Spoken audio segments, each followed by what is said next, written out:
இந்த ஆடிக்கு நம்ம சென்னை சில்க்ஸ்ல up to 50% off combo offer, uniform sari collections எல்லாம் சேர்ந்து சேவிங்ஸும் பிளாஸ்ட், கலெக்ஷன்ஸும் பிளாஸ்ட்.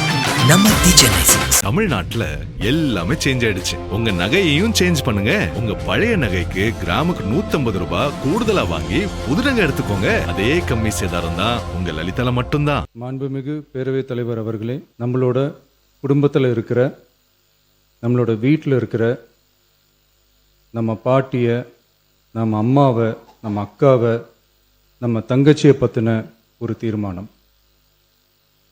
அதை பற்றி பேசுகிறதுக்கு, அவங்களுக்காக பேசுகிறதுக்கு நம்ம மனசில் இருந்து, நம்ம இதயத்தில் இருந்து பேசுகிறேன்.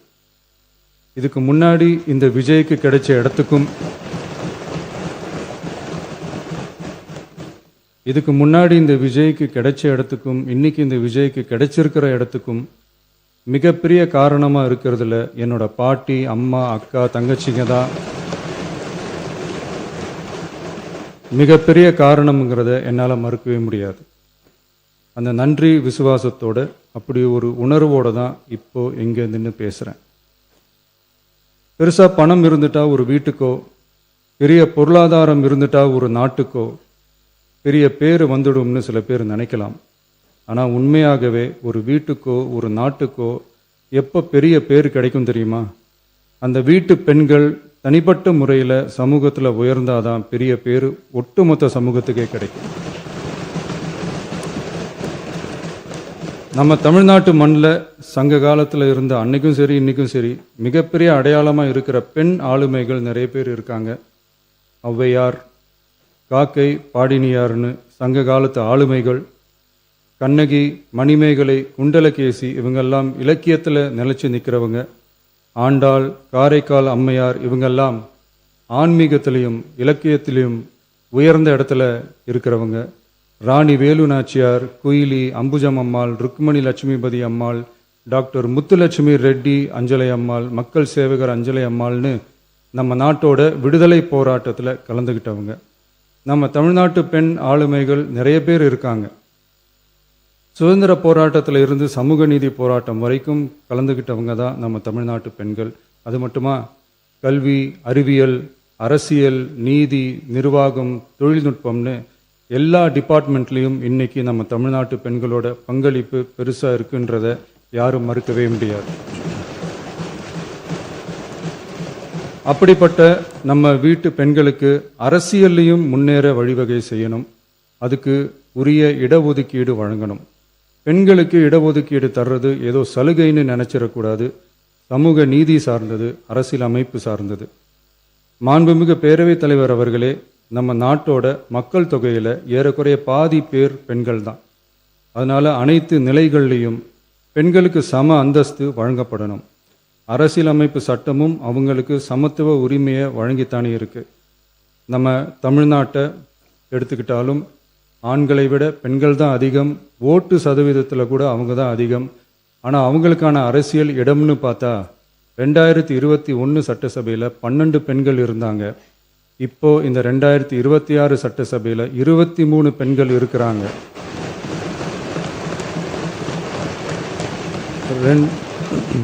ரெண்டு மடங்கு ஆகி இருக்கு. ஆனாலும் சதவீத கணக்குப்படி பெருசாக உயரலை. மாண்புமிகு பேரவைத் தலைவர் அவர்களே, ஒன்றிய அரசு 2023ஆம் ஆண்டு மக்களவை, அனைத்து மாநில சட்டமன்றங்கள் மற்றும் டெல்லி யூனியன் பிரதேச சட்டமன்றத்தில் பெண்களுக்கென 1/3 பங்கு தொகுதி ஒதுக்கீட்டை கட்டாயமாக்கி 106வது அரசியல் சாசன திருத்த சட்டத்தினை 2023 செப்டம்பர் 28 நிறைவேற்றி 2026 ஏப்ரல் 16 முதல் நடைமுறைக்கு வந்துள்ளது. இருப்பினும் மேற்படி தொகுதி ஒதுக்கீடானது மக்கள் தொகை கணக்கெடுப்பு மற்றும் அதை தொடர்ந்து நடக்கும் தொகுதி மறுவரையறை பணிகளுக்கு பிறகுதான் முழுமையாக நடைமுறைக்கு வரும் என்று தெரிவிக்கப்பட்டுள்ளது. மேலும் ஒன்றிய அரசு 2026ஆம் ஆண்டு 131வது அரசியல் சாசன திருத்த சட்ட மசோதாவையும் 2026ஆம் ஆண்டு தொகுதி மறுவரையறை சட்ட மசோதாவையும் தாக்கல் செய்து 2026 ஏப்ரல் 17 2/3 பங்கு உறுப்பினர்களில் ஆதரவு இல்லாமல் மசோதா நிறைவேறவில்லை. அவ்வாறு மக்கள் தொகை கணக்கெடுப்பு மற்றும் தொகுதி மறுசீரமைப்புடன் பெண்களுக்கான தொகுதி ஒதுக்கீட்டை இணைப்பதால் அதனை நடைமுறைப்படுத்த மேலும் பல ஆண்டுகள் காலதாமதம் ஆகலாம். மாண்புமிகு பேரவைத் தலைவர் அவர்களே, நாடாளுமன்றம் மற்றும் மாநில சட்டமன்றங்களில் மகளிருக்கென 1/3 தொகுதி ஒதுக்கீட்டு செய்து சட்டம் நிறைவேற்றப்பட்டிருந்த போதிலும் அதனை நடைமுறைப்படுத்துவதில் ஏற்படும் கால தாமதத்தினால் அச்சட்டம் நிறைவேற்றப்பட்டதன் நோக்கம் நிறைவேறாமல் காலம் தாழ்த்தப்படும் சூழ்நிலை உருவாகியுள்ளது. இது பெண்களின் அரசியல் உரிமையை மறுக்கும் செயலாகும். எனவே மகளிருக்கான தொகுதி ஒதுக்கீட்டை மக்கள் தொகை கணக்கெடுப்பு மற்றும் தொகுதி மறுவரையுடன் இணைத்து அதனை ஒத்திவைக்கக்கூடாது. மேற்படி தொகுதி ஒதுக்கீட்டை விரைந்து நடைமுறைப்படுத்துவதற்கு உரிய நடவடிக்கைகள் எடுக்கப்பட வேண்டும் என தமிழ்நாடு அரசு ஒன்றிய அரசை வலியுறுத்துகிறது. மாண்புமிகு பேரவைத் தலைவர் அவர்களே, நம்ம டிவிகே அரசு பெண்களுக்கான அரசியல் அதிகாரம் வழங்குறதுல முன்னோடி மாநில அரசாதான் இருக்கு. 4 பெண் அமைச்சர்கள் இருக்கிறாங்க. பெண்கள் பாதுகாப்புக்கு சிங்கப்பெண் சிறப்பு அதிரடிப்படை இருக்கு. பெண்களுக்கான பாதுகாப்புல, பெண்களுக்கான இம்பார்ட்டன்ஸ்ல டிவிகே அரசு ரொம்ப கவனமாக தான் இருக்கு. இனியும் அப்படிதான் இருக்கும். உள்ளாட்சியில பெண்களுக்கு 50% இடஒதுக்கீடு கொடுத்ததும் இன்னைக்கு ஆயிரக்கணக்கான பெண்கள் மக்கள் பிரதிநிதிகளா மாறி இருக்காங்க. அவங்களோட தலைமை பண்பும் ப்ரூவ் ஆகி இருக்கு. அதே மாதிரி பெண்களோட வெற்றியை சட்டமன்றத்திலையும் பார்லிமெண்ட்லையும் எக்ஸ்டெண்ட் பண்ண வேண்டிய நேரம் வந்துருச்சு. மாண்புமிகு பேரவைத் தலைவர் அவர்களே, இன்று இந்த பேரவையின் வாயிலாக பெண்களுக்கான 33% இடஒதுக்கீட்டை இனியும் தாமதிக்காமல் நடைமுறைப்படுத்த வேண்டும் என்று ஒன்றிய அரசை வலியுறுத்துகிறோம். இது பெண்களுக்கான சலுகை இல்லை, இது அவர்களுடைய ஜனநாயக உரிமை. இது ஒருவருக்கான வெற்றி அல்ல, இது இந்திய ஜனநாயகத்தின் வெற்றி. ஒரு பெண் அதிகாரம் பெறும்போது ஒரு குடும்பம் உயர்கிறது. ஆயிரக்கணக்கான பெண்கள் அதிகாரம் பெறும்போது ஒரு நாடே உயர்கிறது. மக்கள் தொகை கணக்கெடுப்பு மற்றும் தொகுதி மறுசீரமைப்புடன் பெண்களுக்கான தொகுதி ஒதுக்கீட்டை இணைப்பதால் ஏற்படும் காலதாமதத்தின் காரணமாக பெண்களுக்கான தொகுதி ஒதுக்கீட்டை ஒத்திவைக்க கூடாது என்றும் அதை விரைவாக அமல்படுத்த தகுந்த அரசியலமைப்பு மற்றும் சட்டப்பூர்வ நடவடிக்கைகள் எடுக்கப்பட வேண்டும் என்றும் தமிழ்நாடு அரசு ஒன்றிய அரசை வலியுறுத்துகிறது.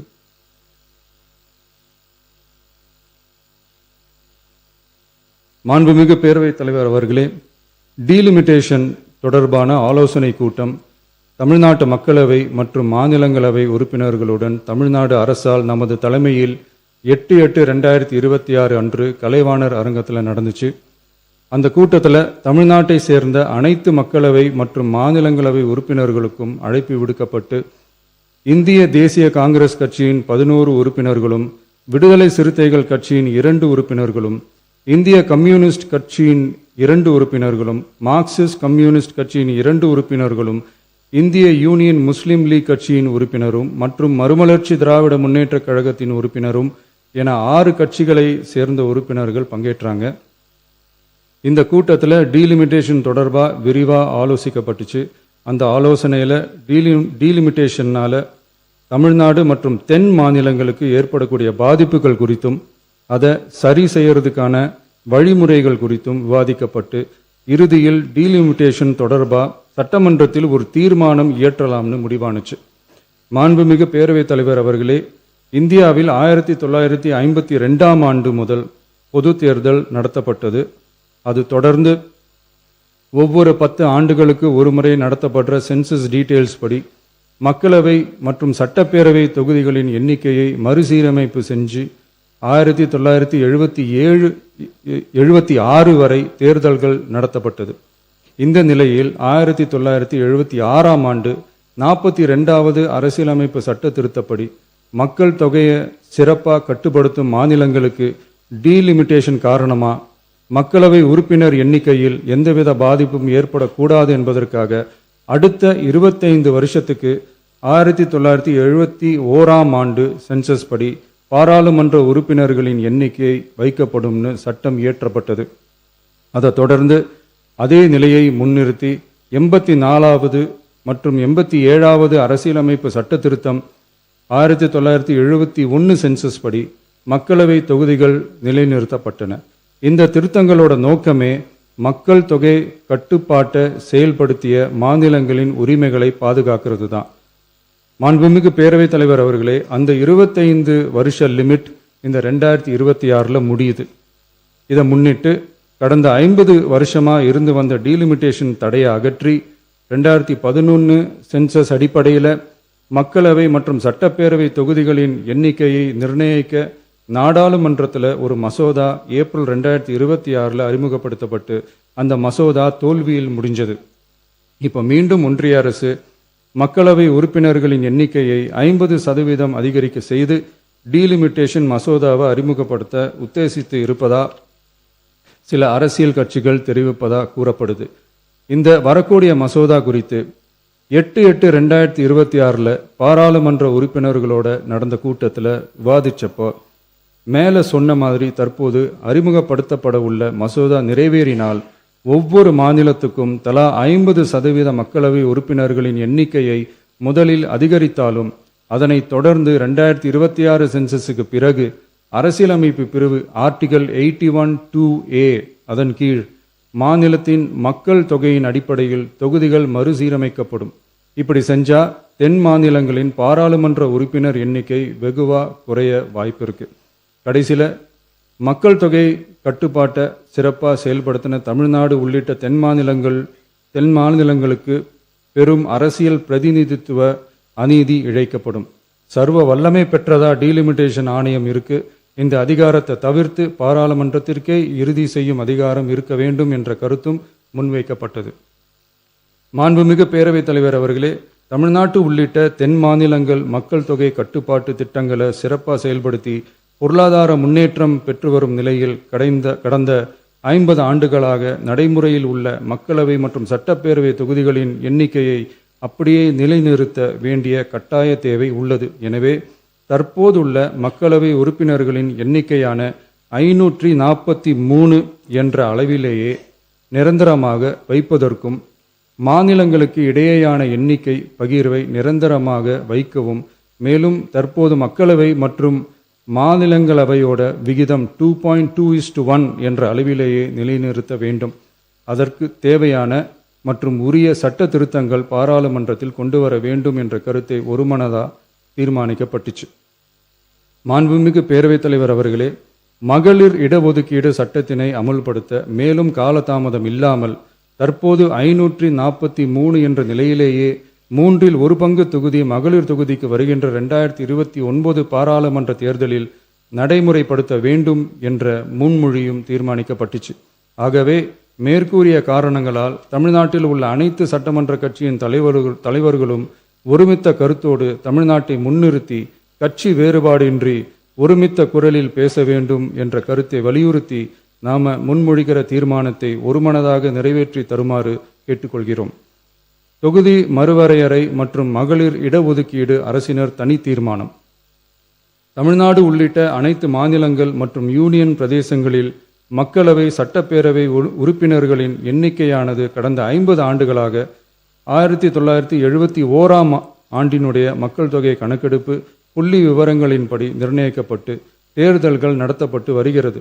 ஏப்ரல் 2026 பாராளுமன்றத்தில் கடந்த 50 ஆண்டு கால தொகுதி மறுவரையறை தடையை நீக்கவும் 2011ஆம் ஆண்டு மக்கள் தொகை கணக்கெடுப்பு அடிப்படையில் தொகுதி மறுவரையறை செய்திடவும் மக்களவை உறுப்பினர்களின் எண்ணிக்கையை 550 850 அதிகரிக்கவும் கொண்டுவரப்பட்ட அரசியலமைப்பு சட்ட திருத்த மசோதா தோல்வியடைந்தது.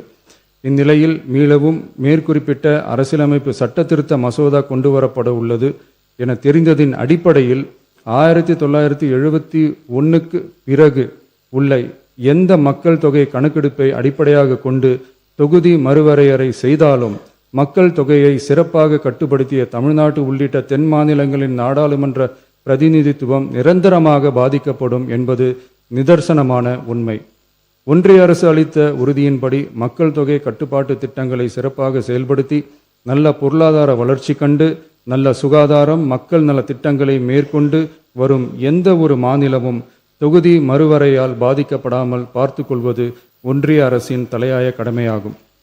எனவே தற்போதுள்ள மக்களவை உறுப்பினர்களின் எண்ணிக்கையான 543 என்ற அளவிலேயே நிரந்தரமாக வைப்பதற்கும் மாநிலங்களுக்கு இடையேயான எண்ணிக்கை பகிர்வை நிரந்தரமாக வைக்கவும் மேலும் தற்போது மக்களவை மற்றும் மாநிலங்கள் அவையினுடைய விகிதம் 2.2:1 என்ற அளவிலேயே நிலைநிறுத்த வேண்டும் என்றும், அதே வேளையில் பெண்களுக்கான 33% இடஒதுக்கீட்டை காலதாமதமின்றி தற்போது 543 தொகுதிகளின் அடிப்படையிலேயே 2029ஆம் ஆண்டு மக்களவை தேர்தலில் நடைமுறைப்படுத்த வேண்டும் என்றும் ஒன்றிய அரசை வலியுறுத்தி தமிழ்நாடு சட்டமன்ற பேரவை கீழ்கண்ட தீர்மானங்களை ஒருமனதாக நிறைவேற்றுகிறது. 1.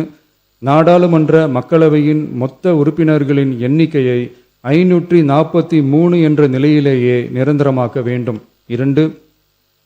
தற்போதுள்ள மக்களவை உறுப்பினர்களின் இடங்களின் எண்ணிக்கையை மாநிலங்களுக்கிடையே, அதாவது விகிதாச்சார பிரதிநிதித்துவம் தற்போதுள்ள அளவிலேயே நிரந்தரமாக்க வேண்டும். 3. வரவிருக்கும் மக்களவை பொது தேர்தலிலும் அதன் பிறகு சட்டமன்ற பொது தேர்தல்களிலும் 1/3 தொகுதி ஒதுக்கீட்டு பலனை பெண்கள் பெறுவதை உறுதி செய்ய வேண்டும் என ஒன்றிய அரசை தமிழ்நாடு சட்டமன்ற பேரவை ஒருமனதாக வலியுறுத்துகிறது. மாண்புமிகு பேரவைத் தலைவர் அவர்களே, இந்த தீர்மானம் ஒரு அரசியல் கட்சியின் தீர்மானம் அல்ல, தமிழ்நாட்டின் உரிமையை நிரந்தரமாக பாதுகாக்கும் தீர்மானம். எனவே அனைத்து கட்சிகளை சேர்ந்த மாண்புமிகு பேரவை உறுப்பினர்கள் இந்த தீர்மானத்தை ஒருமனதாக நிறைவேற்றி தர வேண்டும் என்று கேட்டுக்கொள்கிறோம். நன்றி. நக்கீரன் டிவிக்கு சப்ஸ்கிரைப் செய்யுங்கள். உங்கள் ஆதரவே எங்கள் பலம். ஆசிரியர்களுக்கு நண்பனாகவும் மாணவர்களுக்கு ஆசானாகவும் திகழும் தேர்வு வழிகாட்டி. ஒவ்வொரு பாடத்திற்கும் அனுபவமிக்க ஆசிரியர்களின் துல்லியமான தெளிவான விடைகள். CNC இருக்கு, தேர்வு பயம் எதற்கு? இது தீரன் பப்ளிஷிங் ஹவுஸ் விற்பனை வெளியீடு.